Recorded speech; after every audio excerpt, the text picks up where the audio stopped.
Hey, what's going on, everyone? Sly, and just finished watching the Wildcats practice right now.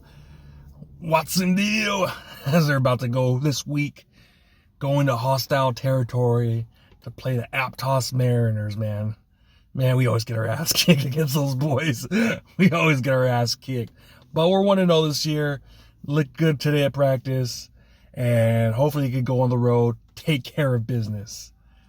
Reminds me, Niners going on the road, hostile environment, going up to Seattle, and hopefully we come away with that W. But a guy who I want to talk about right now, Mikal Williams, our first round pick, a guy that started hot in camp, looked really good. Obviously, he dealt with the injuries, but when he was out there, he was on fire, man.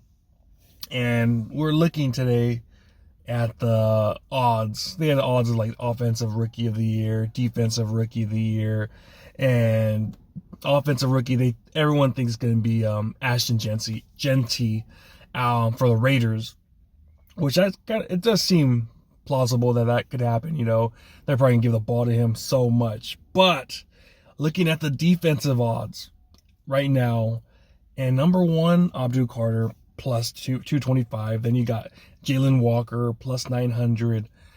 At third, Mikal Williams plus 1,000. And if this dude goes out there, balls out, wins defensive player of the year, rookie defensive player, excuse me, and I think the Niners, man, they're in for something big, man. They are in for something big because what happened in 2019? Who won defensive rookie of the year? It was freaking Nick Bosa. Nick Bosa completely changed this defense, and that's something that we desperately need.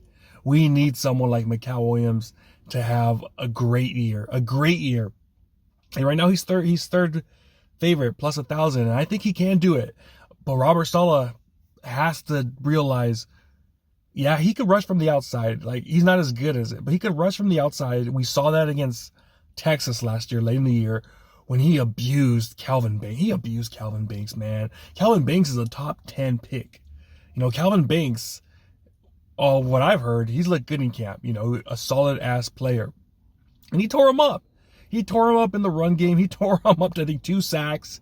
He was just a monster that game. Absolute beast. And just killed him. And so he can do it from the outside. But what we saw in camp, what he was doing on the inside, on those one-on-ones, even 11-on-11s, that was his bread and butter right there. So hopefully, and I believe Robert Saleh. I believe he's a smart dude, you know, that he's going to change it up, just not go have him play on the outside on base downs. No, I think they know with him, Gus Bradley, those guys are smart dudes. Those guys are former coaches. They know what the hell they're doing. So I think that they're going to freaking put him in the best position to make plays, especially on those third downs when you put him on inside, put Huff on the outside, and I think that's where he's going to do his damage from. So to me, I think there's a chance that he can win defensive rookie of the year. I really think that he can, just because the talent's there, man. We saw it in camp when he was out there. I know from fans, players, they were gushing about this dude. They were absolutely oozing about this guy. And to me, I was pumped up too, just because, you know, I liked Walter Nolan in that first round. I liked, you know, offensive tackle. I liked Josh Simmons, who's doing really great with the Chiefs. But the way this guy has been practicing when he's out there, and he's back. He came back last week. He's looked the part. And it's like John Lynch, Kyle, they were going to trade up for this dude. And I was like, dude, really? We're going to trade up for this guy? It's like, are you sure about that? Thank goodness we didn't have to lose no picks. And we still get him. And he's looked the part. So, I mean, Abdul Carter, that guy in college was a freak. I know that one play in preseason where he got freaking blindsided, whacked, and then whacked again. Poor guy was on the ground like bad. But that was one play. He might have a chance. And Jalen Walker, he's a solid-ass player too. You can put him anywhere. Linebacker, outside, defensive end. He's got a chance too. So it should be interesting seeing who takes it. But yeah, if we have someone another guy win Rookie of the Year, Defensive Rookie of the Year, that's just going to bolster this defense. That's going to get this defense back to where it was before last year, you know. And it would be the third defensive rookie to win it since, what, 2000? I mean, because I remember, when was it, 2000? Jeez, I forgot what year. But Patrick Willis won Defensive Rookie of the Year that one year when he was a rookie. So that would be the third dude. And if there's a guy to do it, it can be this guy, man. But we got to put him in the right position. And let's see how he does, man. Let's see how he does. I'm excited, man. I'm really excited for this whole defense. I know people are going to say we're going to struggle. Last year, I think in points allowed, we're the 29th ranked defense. That right there, that was pathetic, man. That was pathetic, you know. It's just that we just couldn't stop anyone in the red zone. We just kept bending and finally freaking busting up, you know, just choking in the red zone. So Mikal Williams, someone I think that could help stop the bleeding, you know, in the run game. And if he gets that pressure, if he's able to find it all, get that pressure, then freaking our defense is going to be on fire, man. Our defense is going to be freaking, it's going to be up there, you know, with Nick Bosa, Mikal Williams, Huff, and then hopefully we have one other dude out there, one or two other guys that could get pressure, generate pressure, you know. Hopefully Sam Okawanu could take that next step.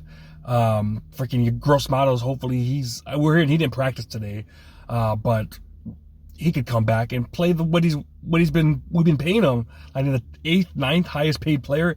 He's got to come in and he's got to step it up too. So, yeah, man, I think it's going to come down to a lot of these things. It's going to come down to our rookies. That's why a lot of people don't have us winning the NFC West, because we're like, dude, can Mikal Williams get it going? Can CJ West? Can Stout? All these rookies that we had that made the team. That's the question. Can they come in and play like Pooney last year? Play like Mustafa, Pearsall late in the year? We're going to need, I said it before in one of my other videos, we're going to need 4 dudes, 4 rookies out there to come in and have solid ass seasons where it's like, okay, we didn't miss a beat losing these guys like Greenlaw, Hufanga, all these guys. So, yeah, I mean, I'm excited, man. I really am excited to see what Mikal and all these guys can bring to the table. But yeah, Robert Saleh, you don't need to listen to me. Play him in the inside though. Play this dude in the inside. We saw what he did in camp. Long ass arms. You can't move this guy. You can't hurt this guy. It's freaking Mikal Williams, man. He's a dog. Georgia Bulldog, baby. And his boy, Rejuvenated, is going to be with them. Robert Beal, another Georgia Bulldog.